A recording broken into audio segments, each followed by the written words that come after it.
د دوی خوب نشته، دوی سټرس لري، په کورنۍ ته په تشویش کې دي، ارمانونو ته نسی رسېدلی، ټول عمر یې په مسافرۍ کې تیر سو.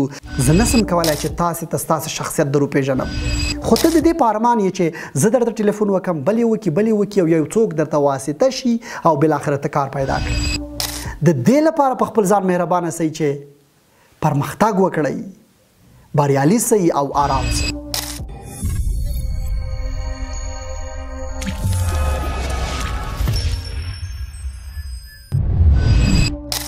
سلامونه، جوړ په خیر، هیله ده ښه وئ، په خیر وئ. یو بل بحث ته تاسو ټولو ته ښه راغلاست وایم. دا ویډیو لطفا تر پایه راسره وګورئ. پر ځان به مین شئ، خپل شخصیت به وپېژنئ او خپل ځان شناخت تاسې خدای شناسۍ ته رسوي، تاسو هغو پوړیو ته رسوي چې نور انسانان ورسره مخامخ نه دي. پوهیږئ دا څه دی؟ دا ځان شناسي، ځان پېژندنه ده. چې ځان ونه پېژنئ، طبیعت نشئ پیژندلی، الہ نشئ پیژندلی، ټولنه نشئ پیژندلی. که ځان مو وپېژند، طبیعت پیژندلی شئ، خدای پیژندلی شئ، انسانان او ټولنه پیژندلی شئ. ځان پیژندنې لپاره څه مهم دي؟ تاسو که په هر عمر کې یاست، په هره پوهه کې یاست، همدا اوس دغه ویډیو چې زما ګوري، خپل ځان ته یو پلان د شناسایی جوړ کړئ، یو پلان د پیژندنې جوړ کړئ، یو داسې پلان جوړ کړئ چې خپل درون ته ننوځئ، خپل شخصیت ته ننوځئ او راولاړ سئ. څه چې یاست د خپلو سترګو په وړاندې کېږدئ، په خپله آینه کې چې ګورئ درېږئ، تاسو ته هر څه واضح معلومیږي. خو څنګه به ځان تفکیکوئ، څنګه به ځان تحلیلوئ، د دې لپاره غواړم څو ټریکس او څو ټکي در سره شریک کړم.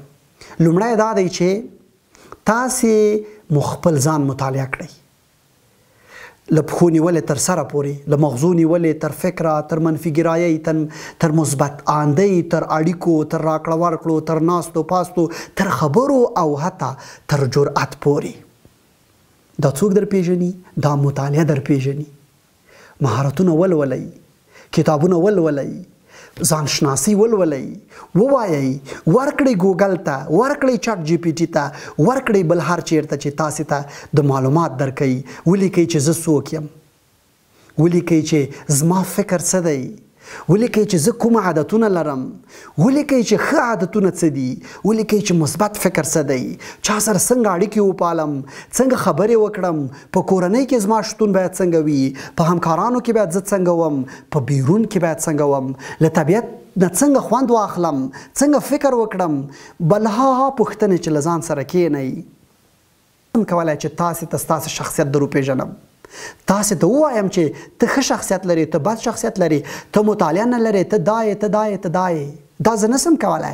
هماغه که ته وغواړې چې خپل شخصیت وپېژنې، خپل ځان وپېژنې، ستا پېژندنه، ستا شخصیت ستا په وړاندې ایښی، خو که ته ورته متوجه شې، خو که ته د خوب لستنې نه راووځې، خو که ته راولاړ سې، راکېږې او خپل ځان باندې فکر وکړې.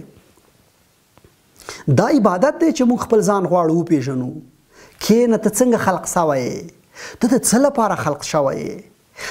عباس ژوند، عباس وخت تېرول یا ډېر نور مسایل د دې لپاره خو نه یې پیدا چې ته قرار ټوله ورځ سوشل میډیا ته کښېنې، ټیک ټاک کوې، یوټیوب کوې او ډېر نور مسایل. ته یو ډېر باتور شخصیت یې. دا ټولنه، دا ژوند، دا دنیا ستا له برکته آباده ده.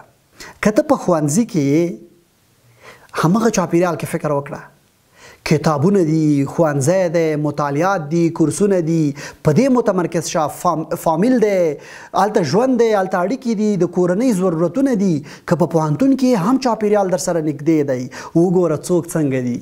وایم هغه ملګري، هغه دوستان چې کامیابه دي، نن خوشحاله دي، آرامه دي، یا هم ښې پیسې لري، امکانات لري، د هغوی تر شا د هغوی زحمتونه دي، د هغوی بېخوبۍ دي، د هغوی هغه جنجالونه دي چې دی دغه حالت ته رسولی ده. او په خپل ځان متمرکز کېدل دي، په خپل ځان ویاړېدل دي، په خپل ځان باورمن کېدل دي. مونږ بابیزه نه یو، مونږ داسې څوک نه یو پیدا چې همیشه باید ناروغه وو، مونږ داسې نه یو پیدا چې هره شپه له تشویشونو خوب نه کوو. بعضې مسافر ملګري ما سره رابطه کوي د یوټیوب چینل له لارې د نورو ادرسونو له لارې ما ته کمنټونه کله کله کوي. دوی وایي چې د دوی خوب نشته، دوی سټرس لري، په کورنۍ ته په تشویش کې دي، ارمانونو ته نسي رسېدلی، ټول عمر په مسافرۍ کې تیر سو، سکون نه لري، سره له دې چې دوی وایي پیسې هم لري، امکانات هم لري او کاروبارونه هم لري. زه دغو ملګرو ته لومړنۍ مشوره همدا ورکوم چې په خپل ځان متمرکز شئ، په خپل دا اوسني حالت وویاړئ، خوشحاله سئ چې تاسې سترګې لرئ، تاسې خوله لرئ، تاسې په جسم جوړ یاست. کله چې تاسې خپل ځان د خپل دغه شخصیت چې اوس لرو شکرانګي ادا کړو، رب العزت ستا چې مونږ به قوي کړي، هغه ستاسې مونږ ترې وغواړو مونږ بریالي کړي، هغه ستاسې مونږ ته سکون راکړي، هغه ستاسې مونږ ته آرام را په برخه کړي، او هغه ستا چې مونږ ته امکانات او پیسې را په برخه کړي. خو که په خپل ځان باندې متمرکز سو، خو که خپل ځان وپېژنو او که همداسې عبث ژوند کوو، دا لرې که دا مې زړه بد دی، له دې مې خفه یم، دا ګیلهمن یم، فلاني ما پسې دا ویلي، هغه راته کاندې باسلي، دا ټولنه ده، زه نفرت کوم، ولې داسې کېږي، ولې هسې کېږي. تر کومه دا پوښتنې پرېږدئ، همدغه پوښتنې پرېږدئ. کله چې فکر مو وکړ چې دا منفي نقطه ده، دا تا ته ګټه نه کوي، څه ضرور د هغه مسله را اخلي او پرې خبرې کوي او خپل ځان ته پرې اذیت رسوي. مې ځان ته پې اذیت رسوه، مې ځان سره مطرح کوه، من نورو سره، ځکه یو جنجال ترې جوړیږي، یوه ګیله ترې جوړیږي، مونږ ناارامه کیږو، مونږ ګیلهمن کیږو، احساساتي کیږو او تاوان هم موږ ته رسیږي. راځئ چې له همداننه تصمیم ونیسو، راځئ چې له همداننه فکر وکړو چې مونږ باید همیشه په خپل ځان متمرکز شو. که وخت لرو مطالعې ته لاړ سو، انټرټینمنټ ته لاړ سو، جیم ته لاړ سو، په خپل ځان متمرکز سو. که اړیکې پالو په خپل ځان باید وپالو، فکر باید وکړو چې د مونږ له لاس او له مونږ څوک آزار نسی، د دې لپاره چې خپل ځان راته مهم دی، د دې لپاره د نورو احترام وکړئ چې تاسې محترم یاست، د دې لپاره په خلکو مهربانه سئ چې تاسې خپله مهربانه سئ، د دې لپاره په خپل ځان مهربانه سئ چې پرمختګ وکړئ، بریالي سئ او آرام سئ. پرېږدئ دا جنجالونه، دا قصې، دا معنی، دا بانې، دا ګیلې، د دې ګټه څه ده؟ چاته یې ګټه کړې؟ خو همیشه همغه ملګري مریض دي چې څوک له شاوخوا، له دوستانو، له همکارانو او له دې ټولنې ګیلهمن دي.